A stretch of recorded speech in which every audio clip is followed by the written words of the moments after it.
Hello everyone, and welcome back to Inside ArtScroll, where the books you read and the people who write them come to life. Today we are privileged to be joined by Mrs. Slovie Jungreis-Wolff, daughter of the famed Rebbetzin Esther Jungreis. We're so happy to have you here. Thank you so much for coming out. Such a pleasure to be here. And we're still excited to talk about the book, The Rebbetzin, written by Rabbi Nachman Seltzer. It's about a year and a half since the release of the book. And it's still popular, and I'm sure you're still hearing about it. Absolutely. It came out during COVID, and in fact, I just met some women and husbands, families, who told me that it got them through that Pesach, that first Pesach when you're just inside the house. Mm-hmm.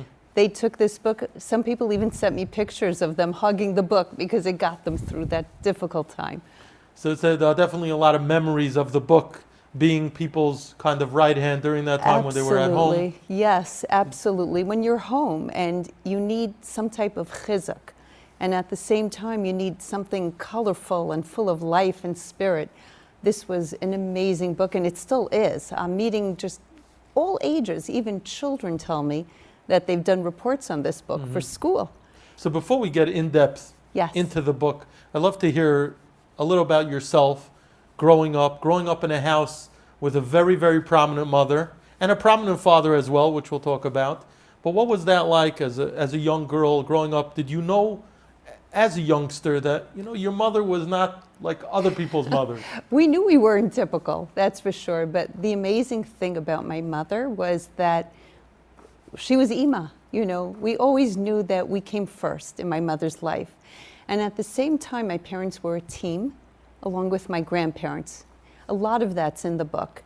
But we just felt that we were family, and everything that my parents did, they made us a part of that. So it wasn't a separate part of their lives. We were on such an incredible mission together. And I am who I am today. My children are who they are today because of my parents and grandparents. Now, your mother was a Holocaust survivor, very prominent one. Did you feel that growing up? Did you know that she was a Holocaust survivor? And what kind of messages were being sent to you as you were growing up in regards to perpetuating the memories of those who perished in the Holocaust? Talk about that. I love that question. My name is not a usual name, right? That's right. Okay. And I was named for my great-grandmother, my Zadie's mother, who was taken away to Auschwitz.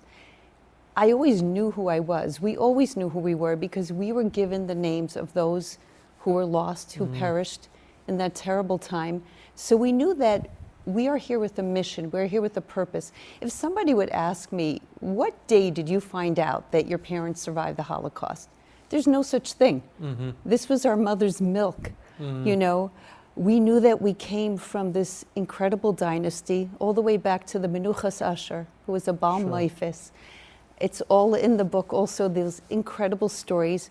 And it's our roots, it's our identity. So my mother would tell me that when she named me in the hospital, the nurse came and asked, what would you like to name this baby? And she said, Slava Chana.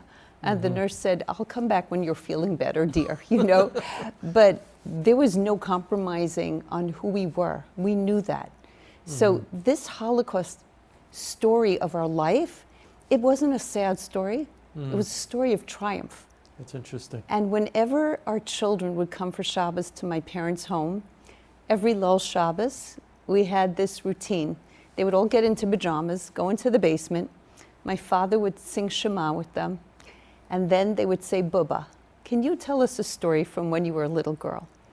And what was that? Those were Holocaust stories, but they weren't frightening stories.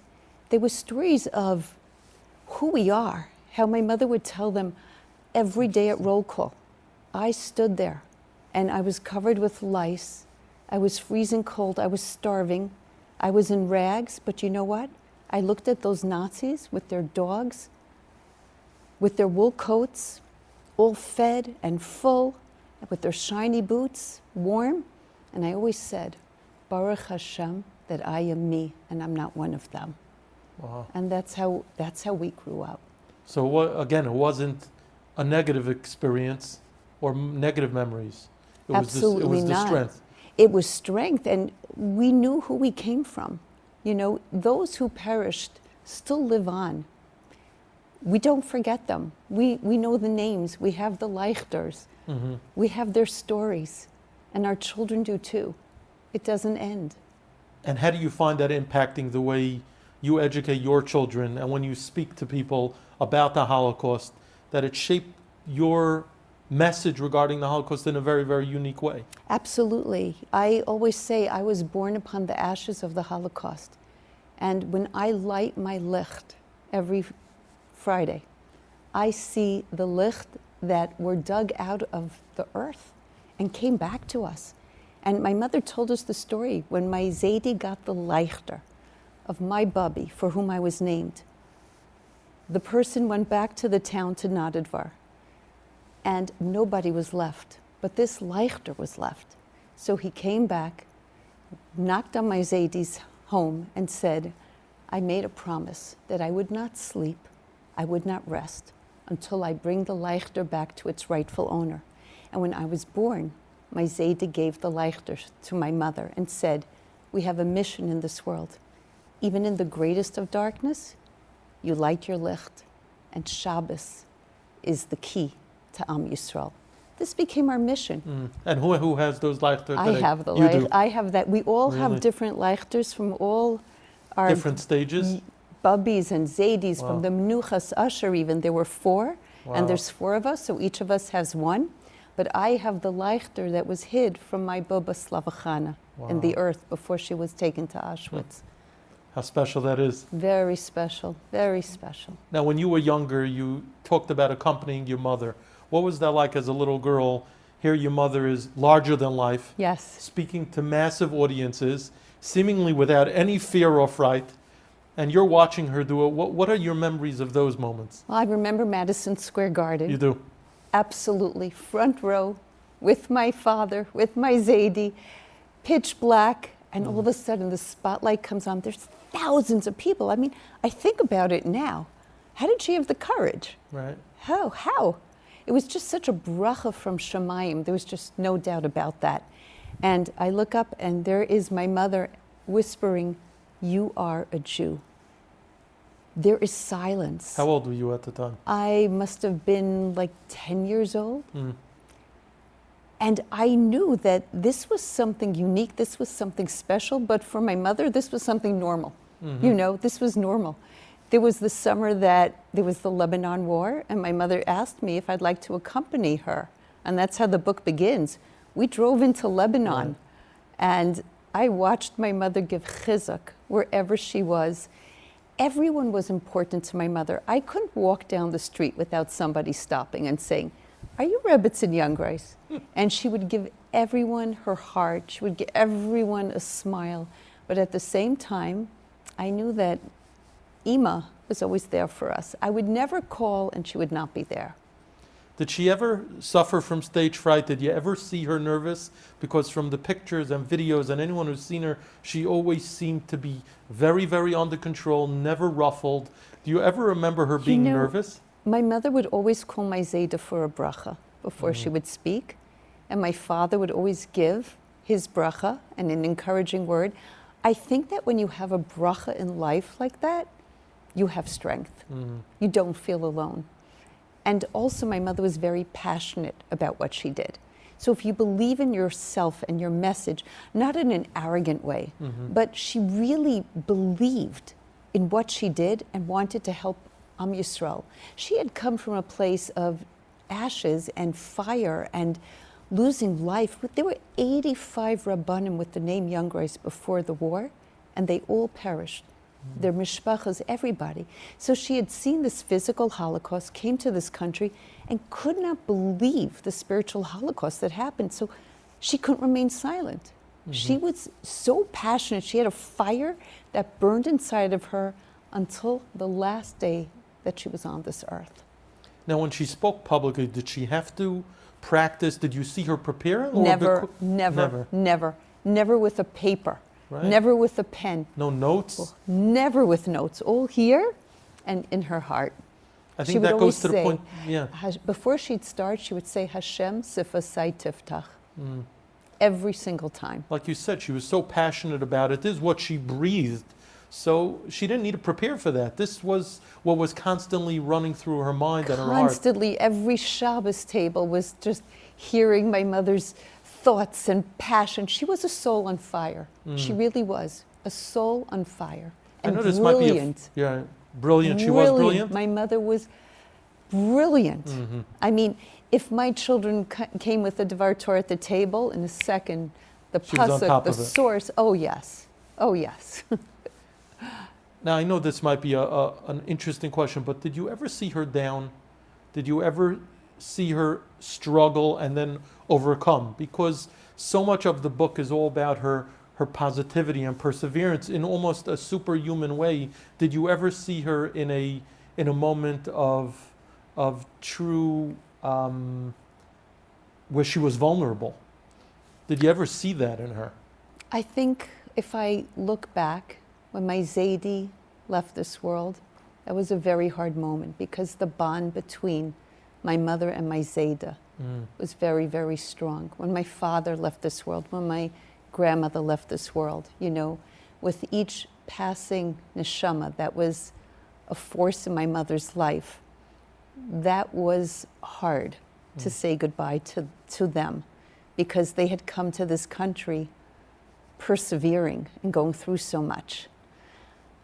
When my mother became sick, and my siblings and myself, we were at the doctor with my mother. So I remember that moment.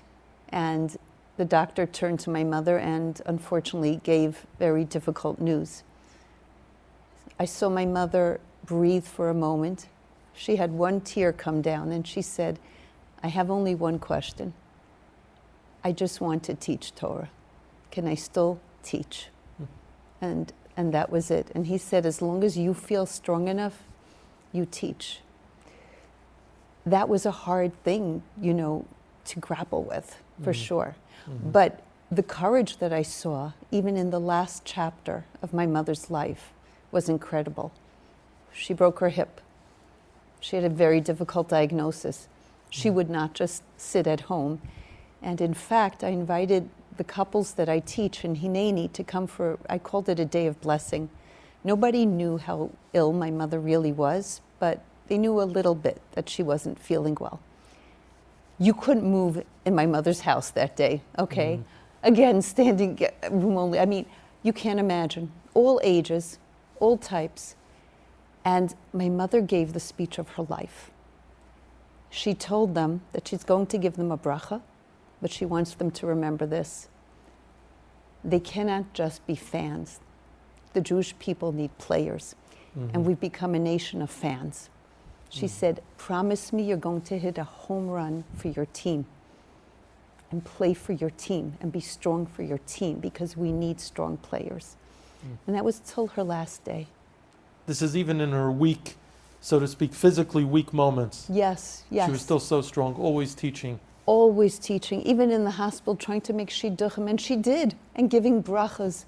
I mean, that was her whole life, to just give brachas, give strength, teach Torah, and touch every neshama. There was never a neshama that she felt could not come home. Never. And she loved everybody, really Avas Yisrael. When she looked at you, she didn't see what you were wearing. She looked at your eyes and she saw your soul. She was an incredible shooting star, and we miss her.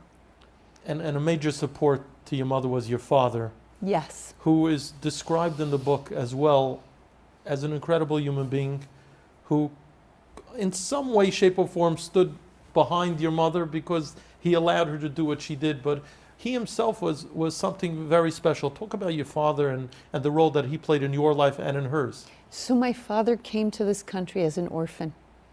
They were cousins, but they had not known each other in Hungary. And my father found his way to my Zayda and the family because of the same last name. My father, I can tell you, he was a tzaddik. I don't say that lightly. He was brilliant. He was a rav. He was humble. We called him the gentle giant. I never heard my father lose his temper in my entire life. He was a huge Talmid Chacham. And he was secure enough in himself to introduce himself wherever he'd go as, I'm the husband of Rebbetzin Esther Jungreis. It gave him so much pride and so much nachas.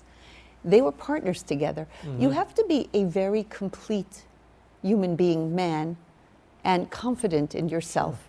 So my mother would always say that my father's name was Meshulam because he was Meshulam. He was complete. And that was the truth. Everything they did together.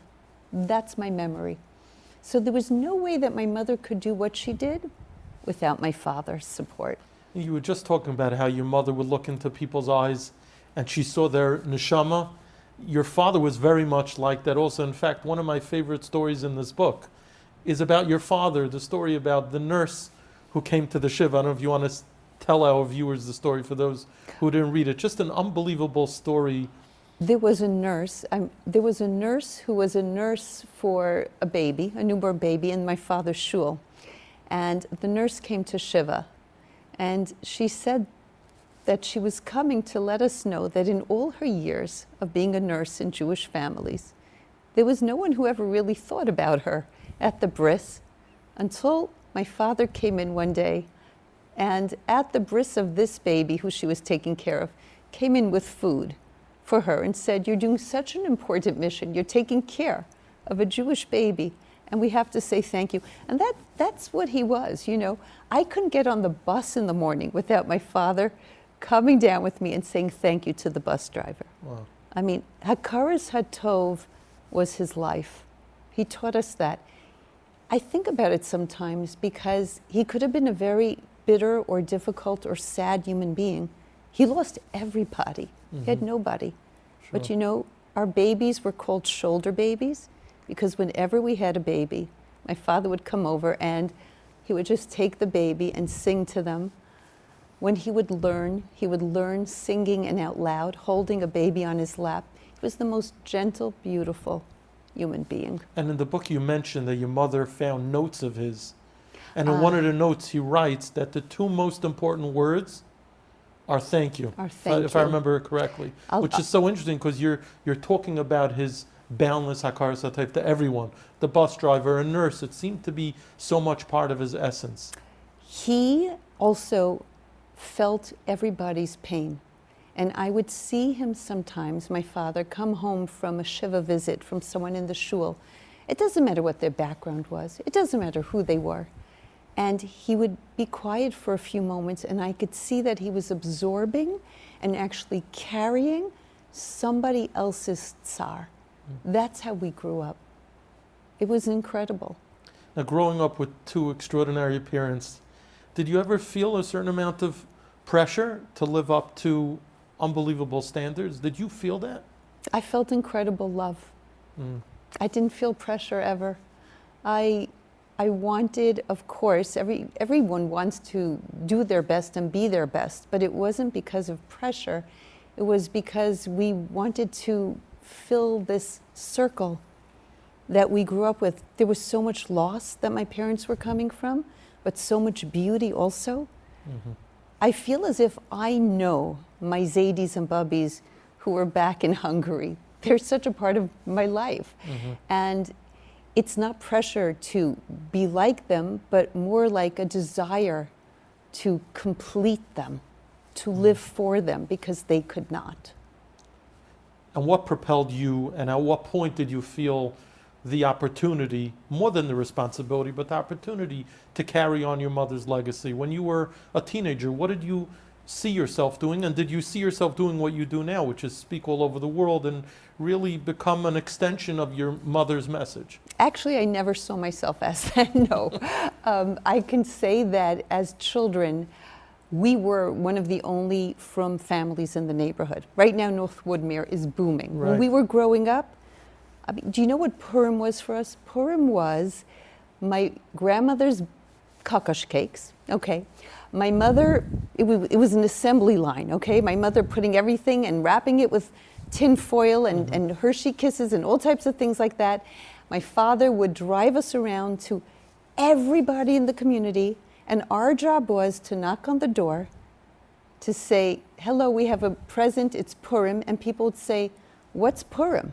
Wow. And then we would explain. And that's how people came into our lives and into our homes. Did I see myself as doing this or that when I'm older? No, it was just like who we are. You know, you eat, you drink, you bring people into your home. That's what you do. You didn't know anything else. I didn't know anything else, and we just grew up with this feeling of mission and purpose. I believe that everybody needs to have a sense of mission and purpose in life for chiyus. Now it's about 5+ 5 years since yeah. since your mother was nifter. At what point did you say we have to put her story into a book? Oh my goodness! I mean, after my mother was nifteres, you know, we were sitting at Shiva, and the people who came in, it was so overwhelming. We had no idea who they were, and the people that we do know who they are, and there's still more stories that didn't even make it into the book that are incredible. My mother was a shooting star. The chizuk, the strength. There's not many people in our world today that you can read their story and say, wow, how did one person do all that and make such a difference in this world? Coming from a place of fire and loss, and then fixing all that and making it better and touching thousands of lives across the entire world? How do you do that? So it's so powerful and empowering to know that one person can really make a difference in this world. Especially for women. It's chizuk for women, that women could know that they could be empowering to others. Have you heard stories like that in response to the book of people who just said, wow, I see that I can make a difference? Yes, I've met so many people who said to me, you know, I asked myself, what would Rebbetzin Jungreis say? Or what would Rebbetzin Jungreis do? Or I'm going to invite this person to Shabbos because I read about that in the book, The Rebbetzin. Or how you can impact somebody with just a good word. And it's not just women, but it is also women. But I've heard from Chashava Rabbeim how this is their Musar book.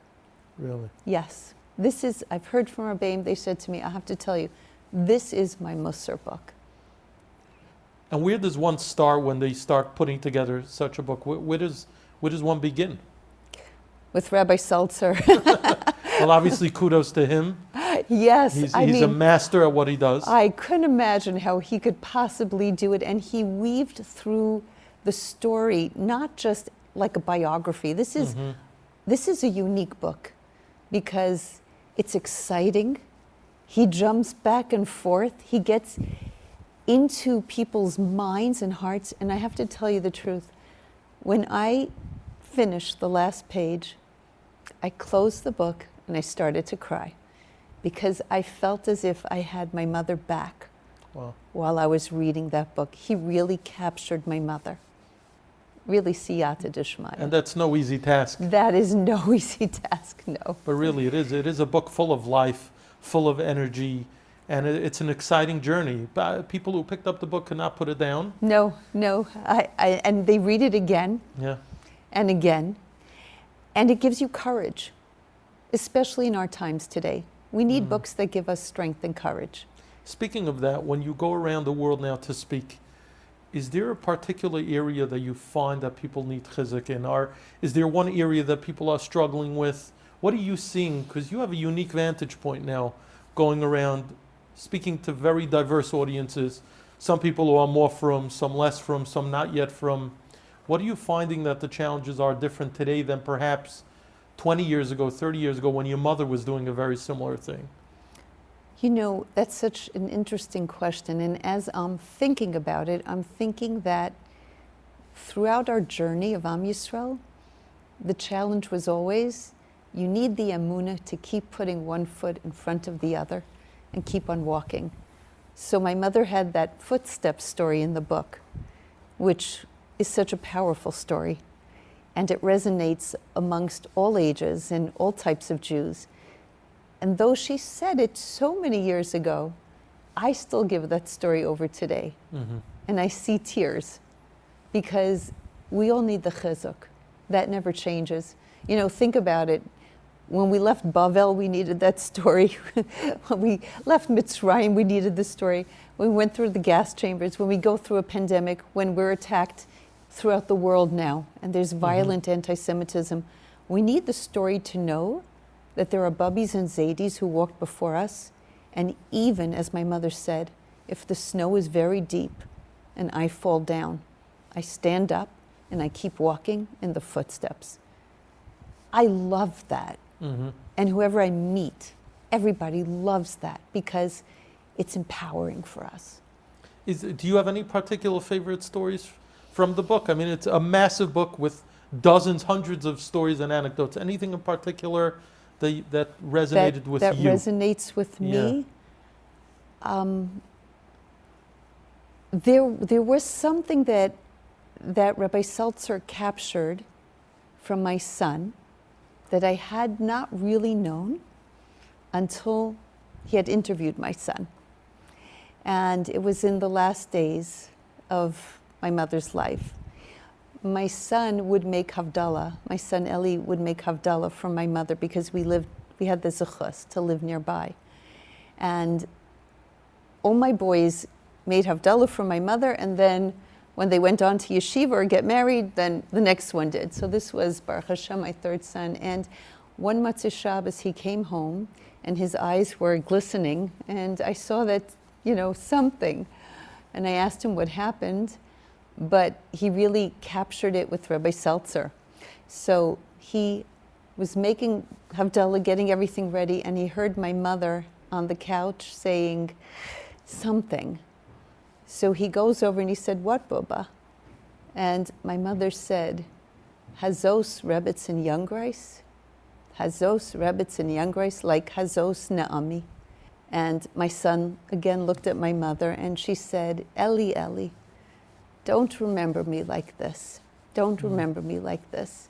Hazos Rebitz in Jungreis." She was sitting, my mother, with her Tehillim. And my son said, but Bubba, you give your all with your Tehillim, with putting your right shoe on before your left shoe, with every halacha and every bracha, and you stand here, and it takes so much. So he told Rabbi Seltzer afterwards that he wished that he could tell her that this was the moment, Hazos Naomi, when the Yeshua came, when the birth of David HaMelech was just beginning, and what he saw, the courage, the strength, despite it all, that for him is the greatest moment. You have this book out. We have here actually two other books from your mother, one written by your brothers, Yes. Torah for Your Table, and here's a book from your mother, Life as a Test, both published by ArtScroll. But I know that there are other writings, it seems, Yes. and some other exciting projects. Talk about that. What other books and writings? I'm sure people will be thrilled to hear that Rebbetzin Esther Jungreis' writings are still going to be published. So my mother's writings, it's not just stories, but my mother really had wisdom, Torah wisdom, through which to live.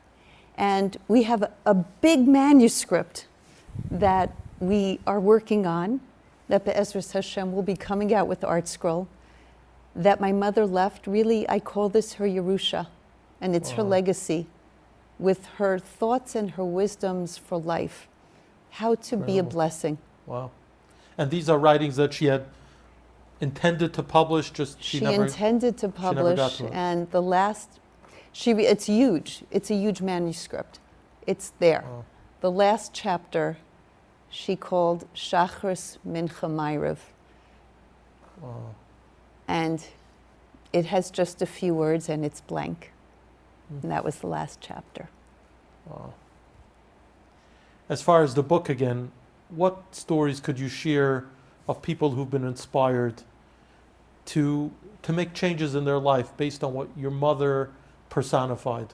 Any specific inspiring story that you could think of? I mean, it's endless because we meet people and we don't realize that everyone has a story. So we can gather all these people in a room, but it's not just their story. It's their children, and it's their children's children. So they come back with diaries that have been transformed through my mother. You know, I think that when you read the book, you have to stop sometimes and just absorb what is happening over here. Some of the stories will make you laugh, and some of the stories will make you cry, but each one gets into your heart. Do you have any plans to publish additional stories on an expanded version? Because it sounds like there a lot are more more stories. more stories. I didn't think about it, but there are more stories. I was just giving a Zoom, in fact, and at the end of the Zoom, one woman asked if she could say something, and I said, sure, and she said, I don't know if you remember me, but my sister married that Chinese ger that your mother made the shidduch, and in Eretz Yisrael, I'm like, oh my gosh, that is such an amazing story. That will be in the next book. Sure. And what personified your mother was really what she herself testified, what she wanted written on her tombstone. Also, Yes. 2 words. It's interesting. Your father had his 2 words, which were thank you, and she had her 2 words, which was I care. And maybe that's why they had such an unbelievable marriage, because he was about Hakar Satayv and she was also about caring. She was about And that caring. fused together in an amazing combination that just leaves us all inspired. What final message do you have for our viewers about what they could do in their lives to carry on your mother's legacy of caring? I think that we have to look beyond ourselves. It's easy to become self-absorbed today. First of all, we call it the selfie generation. You know, it's easy to just get into that lens. And people have tsar. When somebody has a tsar, we've just gone through a pandemic, there's a lot of loss and sadness and grief. How do you pick yourself up? My mother would always say, do for somebody else. And if you do for somebody else, you're the one who comes out gaining, because you realize that you really have a mission in this world. Every single person listening now. My mother would say, I don't care who you are. I don't care where you've come from. I don't care where you've been. You have a Bubby and a Zaidi who have davened for you, who have made a path for you. And you just have to pick yourself up, keep walking, and know that you never walk alone. If we can remember that, to have that Ahavas Yisrael also, something that has always stuck with me was the first day that my mother arrived to Bergen-Belsen. My Zayda turned to her and said, Lichte Kind, my precious light, here you have a große Avaida, you have a huge mission. And my mother said to Zayda, Tati, here? I'm just a little girl, look, what can I do here? And my Zayda said, here you can give a schmeichel, you can give a smile. Because when you give a smile to somebody, you give them hope. And hope creates life. If we can just take out of this, if a little girl in Bergen-Belsen can give a schmeichel, can give a smile, surely we can do that and give hope to each other. No question. Well, you've given us a lot of hope, you and your siblings. Thank and you. I should really thank you and your siblings for sharing your mother's life with us, because without all your work, and I know a lot of work went into this book, and without you and your siblings, the time that was expended and the effort and the love that was put into this book, we wouldn't have this treasure. So thank you to your family. Thank you. We really appreciate all your efforts to bring this book to fruition, and continued atzlacha to you in inspiring Jews of all types across the world to draw closer to their Creator. Amen. And thank you for the inspiring messages that you shared with us Thank today. you, and I'd like to thank ArtScroll and Rabbi Zlotowitz and Rabbi Seltzer for putting their heart and soul into this book.